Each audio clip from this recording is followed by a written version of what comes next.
Assalamualaikum warahmatullahi wabarakatuh. Alhamdulillahirrabbilalamin. Hari ini kita bisa melanjutkan pelajaran pada tema 7, subtema 3, pembelajaran yang kedua. Semoga kita sehat selalu. Kita awali dengan membaca. Bacalah teks berikut. Hari ini cuaca sangat panas. Udin, Beni, dan Edo ingin bermain di kolam renang. Kolam renang tempat mereka bermain cukup aman. Di sekitar kolam terdapat beberapa orang petugas sedang mengawasi anak-anak bermain air. Setiap petugas kolam renang mengalungkan peluit di leher masing-masing. Peluit merupakan salah satu alat komunikasi. Peluit digunakan untuk mengawali atau menghentikan suatu kegiatan. Dengan menggunakan peluit, kita tidak perlu bersuara keras untuk memberi peringatan. Di kolam renang, petugas kolam menggunakan peluit untuk memberi peringatan bahaya. Pemberian peringatan menggunakan peluit merupakan salah satu upaya untuk menjaga keselamatan di kolam renang. Apa saja upaya lainnya dalam menjaga keselamatan di kolam renang? Ya, kita pelajari ya. Ayo mencoba. Sebagian besar bumi terdiri atas air. Oleh karena itu, kita harus bersahabat dengan air. Air dapat menjadi kawan maupun lawan. Kita perlu memperhatikan keselamatan diri saat berada di dalam air. Saat berada di kolam renang, kita harus memahami berbagai tanda bahaya. Tanda bahaya menyampaikan pesan agar kita berhati-hati. Berikut tanda-tanda aturan di kolam renang yang perlu diketahui. Tanda kedalaman. Dilarang mendorong. Dilarang terjun kolam dangkal. Dilarang terjun di kolam dangkal. Dilarang berenang sendiri. Dilarang berjalan di tepi kolam renang. Ikuti gurumu berkeliling di sekitar kolam renang. Temukan tanda bahaya yang ada di sana. Tentukan langkah yang harus kamu lakukan saat menemukan tanda tersebut. Kedalaman air. Ini untuk menentukan kalian sudah mampu atau belum untuk berenang. Yang sebenarnya kalau belum, kalian di bagian yang dangkal saja. Kalau sudah, silahkan dengan hati-hati. Dilarang mendorong. Di kolam renang kita tidak boleh sembrono, tidak boleh bermain-main yang membahayakan teman kita, meskipun hanya bergurau. Dilarang terjun, karena kolamnya dangkal. Ketika terjun maka akan terjadi kecelakaan atau luka. Ya.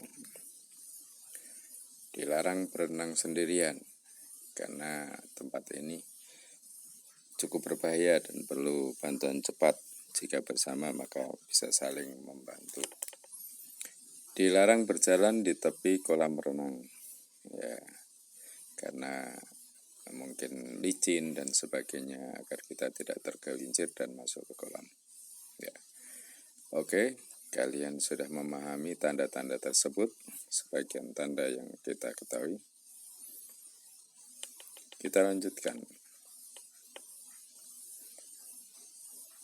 Ayo membaca. Setelah berenang, Udin, Beni, dan Edo beristirahat.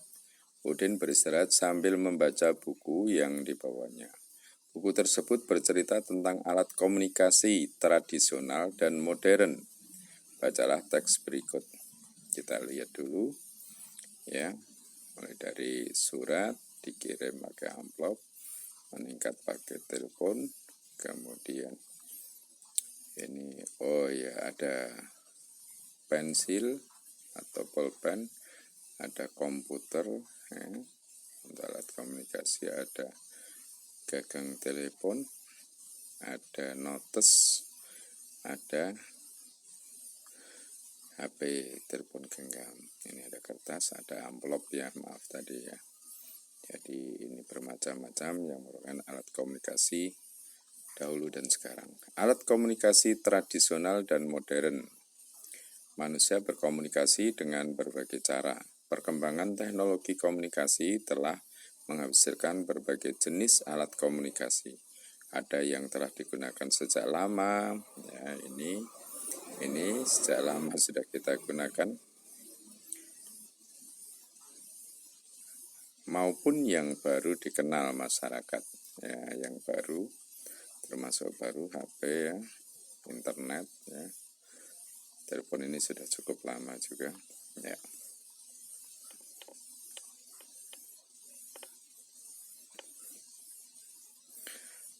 Daun lontar, prasasti, dan gong merupakan alat komunikasi tradisional masa lalu.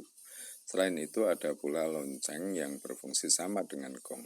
Pada masa berikutnya muncul telegraf dan pesawat telepon. Dengan adanya teknologi telepon berkembang menjadi telepon genggam atau biasa disebut ponsel.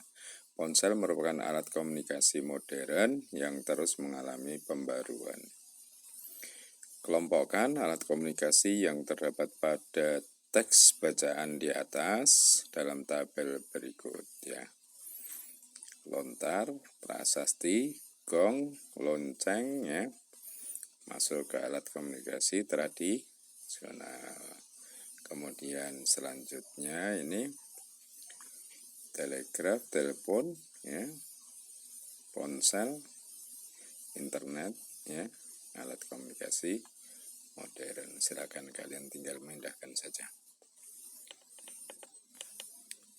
Kita lanjutkan. Gunakan kosakata dari tabel di atas untuk melakukan permainan tebak kata bersama teman-temanmu. Dengarkan instruksi dari gurumu saat melakukan permainan tebak kata. Ya. Lengkapi kalimat berikut. 1. Alat komunikasi. Titik-titik digunakan pada masa lalu. Ya. 2. Titik-titik terdapat termasuk ke dalam alat komunikasi tradisional. Ya, apa?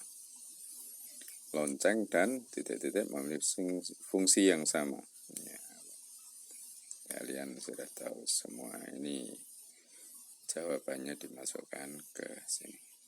Telepon kini berkembang menjadi, ya, ponsel merupakan salah satu alat komunikasi. Ya, apa? Pilih. Tinggal milih dan masukkan saja. Ayo mengamati. Udin membaca buku tentang komunikasi.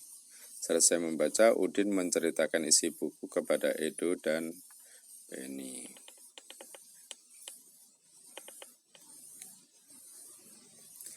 Setelah bercerita, mereka berdiskusi tentang isi buku. Diskusi adalah salah satu contoh bentuk komunikasi.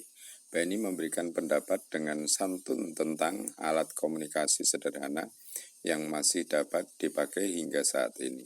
Edo menanggapi dengan penuh semangat. Udin menjadi pendengar yang baik sambil sesekali memberikan tanggapan. Gaya Udin, Benny, dan Edo saat melakukan diskusi berbeda-beda. Namun, mereka tetap dapat berdiskusi dengan baik. Hal tersebut terjadi karena sifat tiap orang pasti berbeda. Ayo menulis. Setiap orang memiliki sifat yang berbeda-beda. Ada yang pendiam dan pemalu. Ada juga yang memiliki sifat ramah dan mudah bergaul. Sifat termasuk salah satu bentuk keberagaman. Berikut beberapa contoh sifat beserta ciri-cirinya. Jenis sifat sopan, sombong, keras kepala, rendah hati, humoris. Dikaitkan dengan ciri-cirinya, sopan, menghormati setiap orang. Sombong, selalu merasa lebih baik dari yang lain. Keras kepala, tidak mau mendengarkan pendapat orang lain. Rendah hati, selalu menghargai orang lain. Humoris, senang membuat suasana riang dan penuh tawa. Ya, sifat kalian yang mana? Ya, silakan. Bisa jadi kalian memiliki lebih dari satu sifat yang tercantum di sini.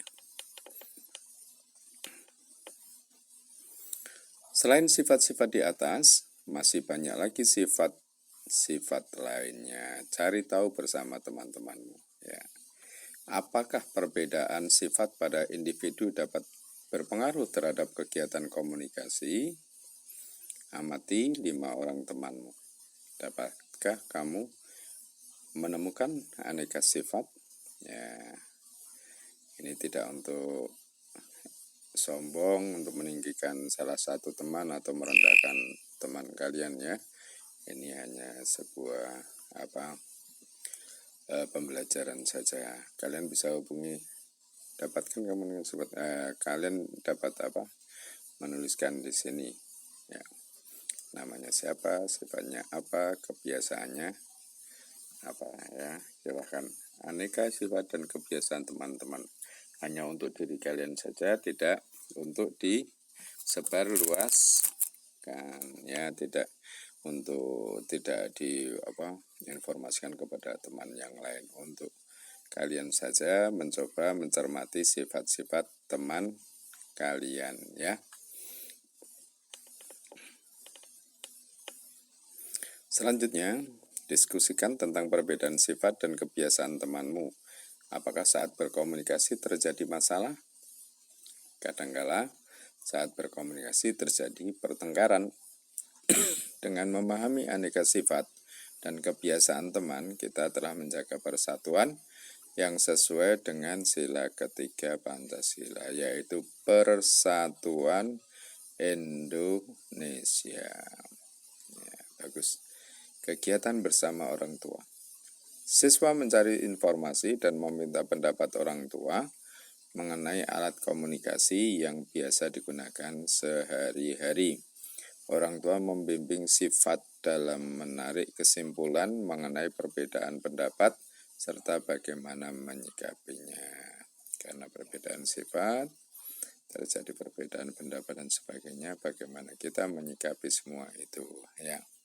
Demikian pembelajaran hari ini, semoga kita tetap sehat walafiat dan mendapatkan ilmu yang bermanfaat, barokah fid dini wa dunya wal akhirah. Wassalamualaikum warahmatullahi wabarakatuh.